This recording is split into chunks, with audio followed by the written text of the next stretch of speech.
Estamos acá en el ejercicio 5B, 5B de bueno, tampoco es el único B que hay ahí, que nos pide del práctico 2, que es límites, y en este ejercicio lo que vamos a ver es la parte de límites sucesivos. Límites sucesivos es distinto a lo que habíamos visto anteriormente de trayectos. Lo que hace el límite sucesivo es que, vamos al GeoGebra y vamos por GeoGebra directamente, tenemos nuestra amiga esfera. Lo que hace el límite sucesivo, fíjense en que los ejes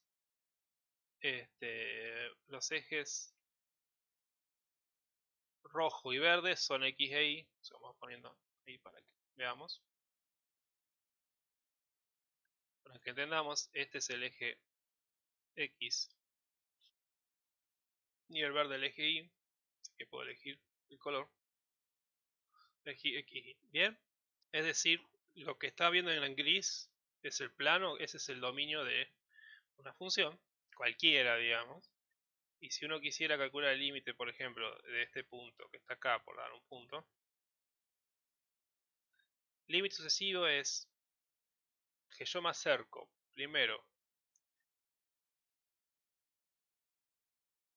por ejemplo, me acerco primero por X, o sea, estoy acá, me tengo un punto cualquiera, me acerco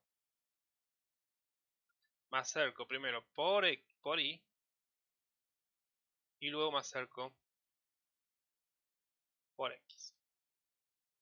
Hasta antes, si yo me acercaba por trayectoria, me acercaba por rectas, por parábola, por lo que sea.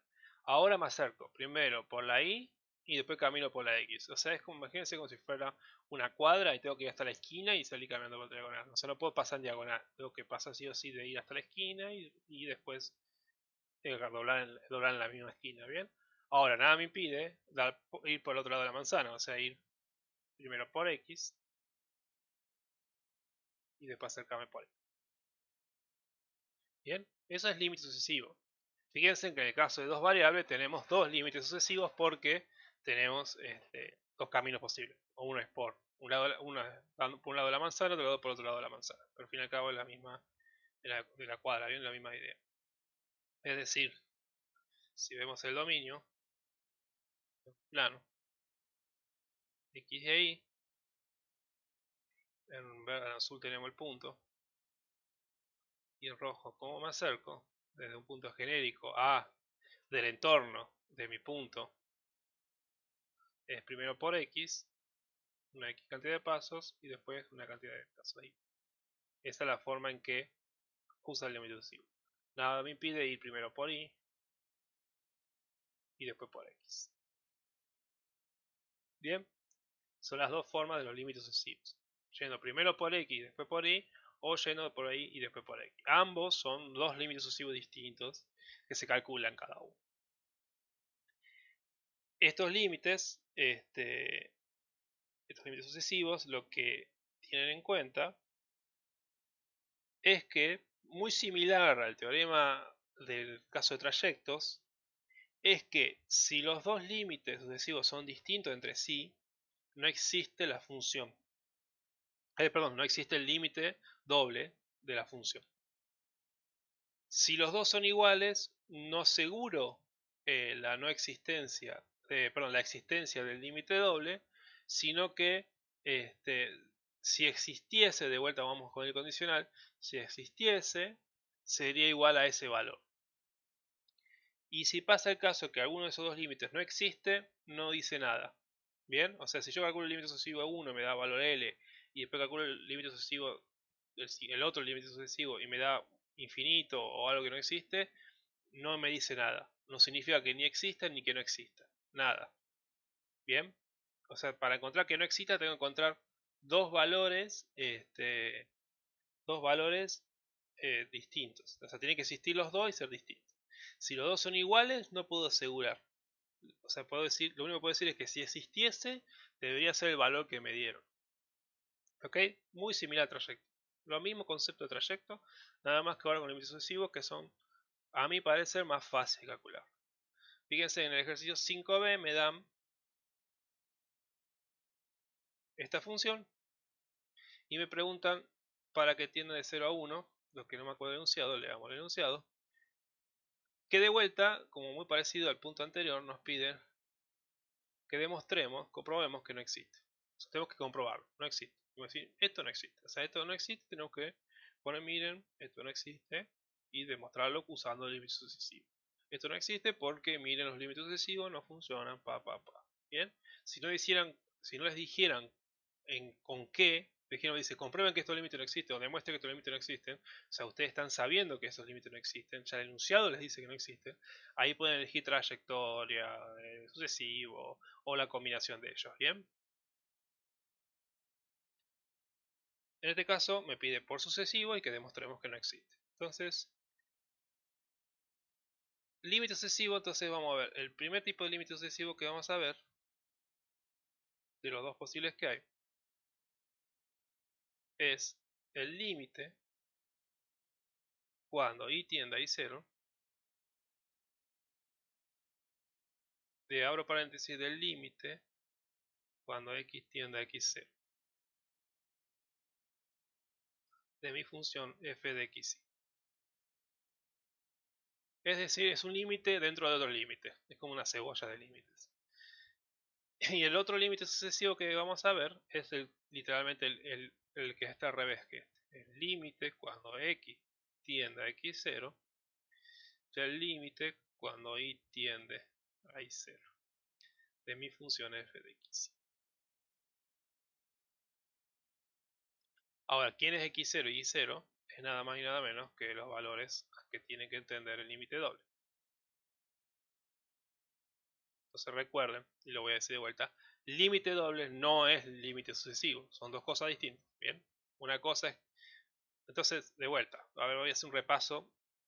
Soy insistente con esto porque quiero que lo entiendan. Límites sucesivos son los dos límites que uno es acercarse así, y el otro así y así, que son solamente dos caminos posibles de acercarse de los infinitos que me puedo acercar a ese punto. Me puedo acercar por cualquier forma. Me voy por ahí, me voy por ahí, siempre que paso por el punto, el límite. O sea, es un trayecto distinto que me pueda sacar el punto. Si yo aseguro que el límite doble, me asegura que todos los trayectos que pasan por ese punto me dan ese valor. Entonces, fíjense la fuerza, por eso, si yo calculo solamente 2, no puedo decir que existe el límite. No hay ningún teorema, lamentablemente, que con esos dos solo me quede para decir que el límite doble existe. Lo único que puedo decir es que si esos dos trayectos me dan iguales, entonces el límite doble, si existiese, sería ese valor. Ahora, si los dos trayectos me dan distintos valores entre sí, puedo asegurar que el límite doble no existe porque tengo que asegurar que todas las trayectorias me den lo mismo. Bien, entonces hagamos el 1. Entonces sería, para nuestro caso, sería el límite cuando i tiende, ¿a qué tiende i? A 1. De abro paréntesis, límite cuando x tiende a 0. De mi función que es i menos coseno de x sobre x más 1 menos 0. Bien, ¿cómo vamos a trabajar ahora lo de adentro?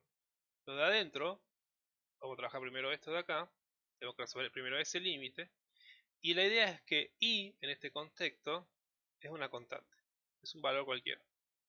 O sea, no me importa, es i. Entonces, en la mayoría de los casos, en estos casos, el límite interno generalmente lo resolvemos por sustitución directa. Es decir, directamente reemplazo por los valores. Fíjense, me queda i menos coseno de 0 sobre x, perdón, en vez de ser x ahí es 0, 0 más 1 menos i. Porque fíjense en que no me da ni una determinación de ningún tipo. Todavía, o sea, para ese límite, si i es un valor constante cualquiera, no me genera ni una determinación. Es decir, i menos coseno de 0 es i menos 1 dividido 1 menos i.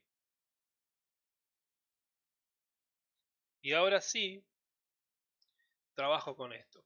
Y acá sí, si yo reemplazo directamente, me queda que 1 menos 1 me da 0 y 1 menos 1 me da 0. Entonces tengo que factoriarlo para trabajarlo. Y acá, acá si yo saco factor común del denominador menos 1, me queda el límite cuando i tiende a 1 de i menos 1 menos i menos 1. Porque saco el factor común menos 1, ¿bien? Entonces este se va con este y me queda el límite cuando i tiende a 1 de menos 1 es igual a menos 1. Porque el límite de una constante es la constante mi. ¿Ok? Entonces tenemos el primer límite sucesivo calculado. Fíjense que es mucho más fácil que trayectorias. Vamos a hacer el siguiente, que es límite cuando x tiende a 0 del límite cuando y tiende a 1 de y menos coseno de x sobre x más 1 menos.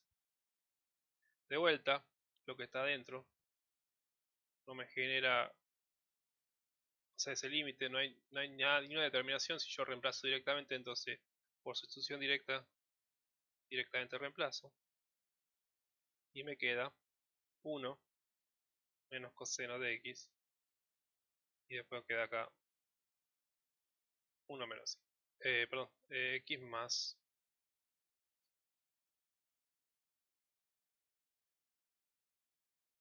x más 1 menos 1. Bien, voy a poner en rojo así nos variamos qué es el 1 esos que están apareciendo. Esos 1 representan el reemplazo de las x. Bien.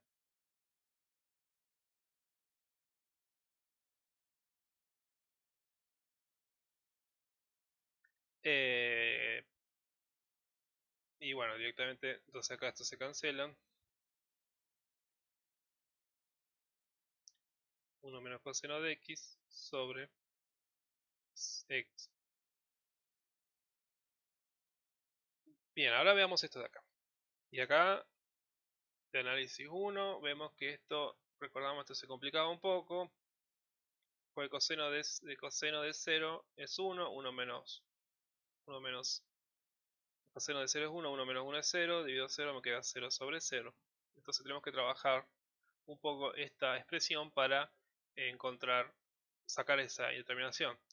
Lo malo que tenemos acá es que ya no son polinomios, sino que tenemos un coseno de x, tenemos que trabajarlo de otra forma en vez de factorial, para encontrar una forma de resolver. La forma que lo voy a hacer yo es, fíjense en que voy a multiplicar y dividir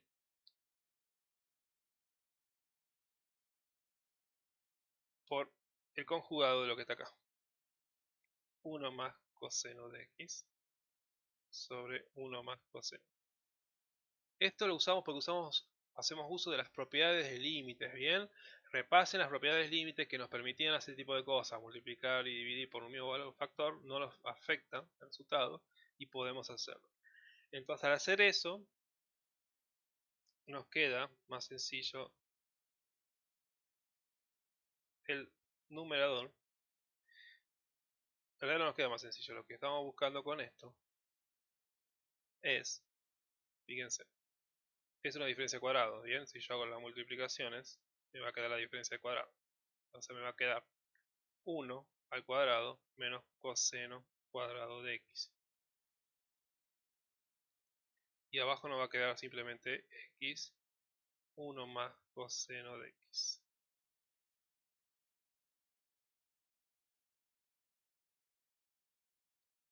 ¿Por qué hice esto? ¿Para qué llevé a esto? O sea, parece arbitrario las cosas que estoy haciendo. No, estoy con un objetivo, porque yo ya sé a dónde tengo que llegar. Bien, eso es algo que da práctica. Ustedes, si no recuerdan, mal lo recuerdan, tendrían que recordar esto, si no, tienen que recordarlo, o sea, estudienlo. Es una forma suave de decirles que estudien las identidades trigonométricas, sobre todo la fundamental. Esta identidad trigonométrica fundamental en lo que dice que coseno cuadrado de x más seno cuadrado de x es 1. Es decir, si despejo seno de x acá, seno cuadrado de x, me queda igual a 1 menos coseno cuadrado de x. Entonces voy a reemplazar a mi expresión, a mi numerador, por seno cuadrado de x.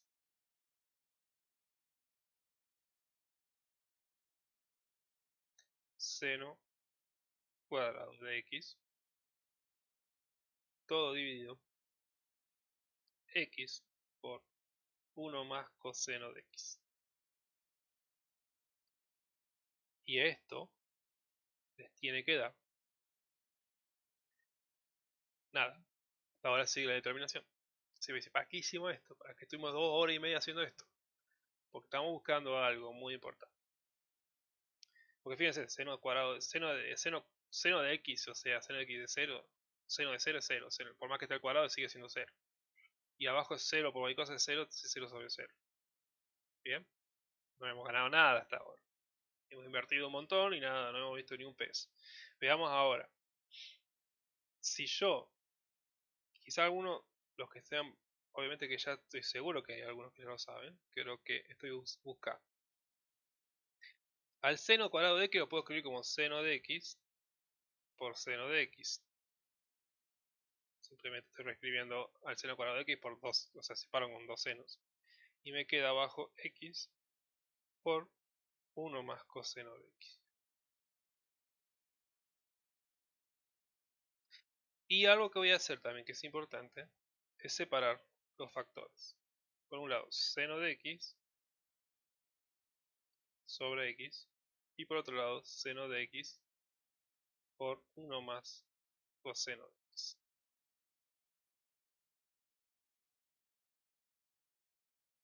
¿Por qué hice eso? Porque de esa forma voy a hacer uso de la propiedad del límite, en los cuales dice que si tengo el producto de dos funciones, el límite del producto de dos funciones, esto es igual a decir lo mismo al límite cuando x tiende a 0 de seno de x sobre x por el límite cuando x tiende a 0 de seno de x sobre 1 más coseno de x. Es decir, existe la propiedad del producto, del límite del producto, es igual al producto de los límites, si es que esos dos límites existen. Bien, o sea, si estos dos límites de acá,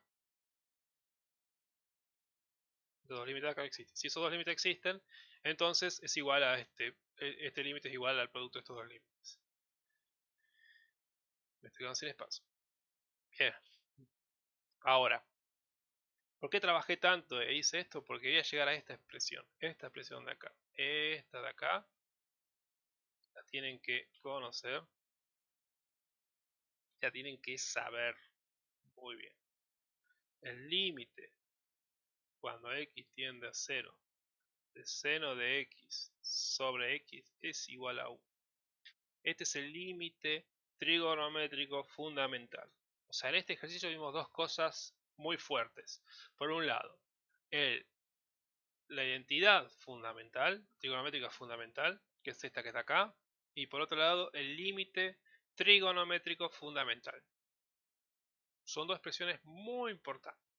Entonces acá yo llegué, entonces todo este trabajo que estuve haciendo acá era para llegar a esto.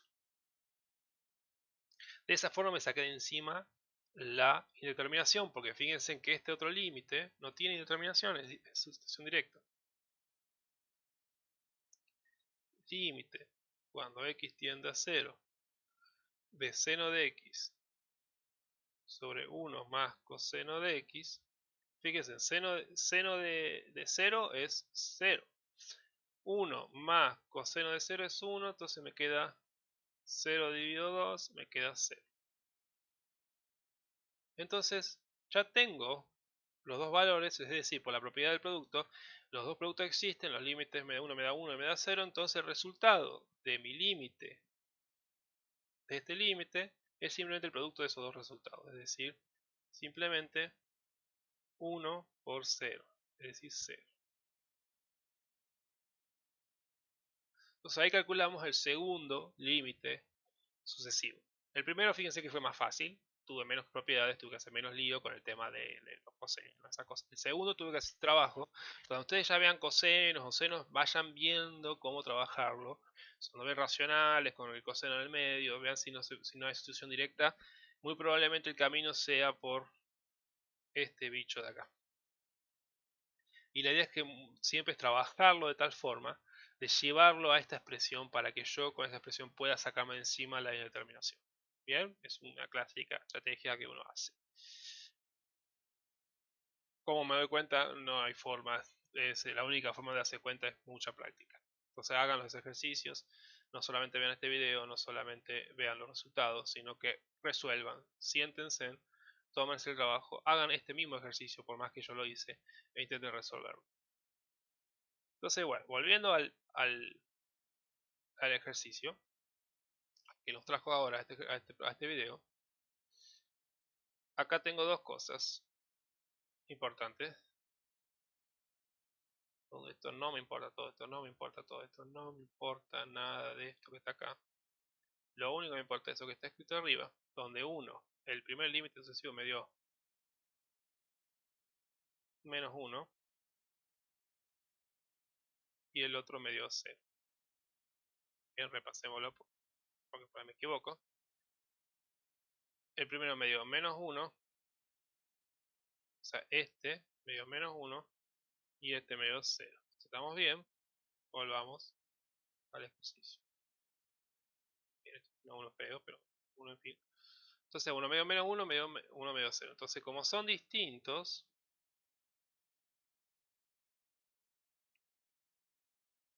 por ser diferentes, por teorema podemos asegurar, entonces no existe el límite cuando x e y tiende a 0 a 1 de mi función. ¿Ok? Con eso ya tenemos otro ejercicio hecho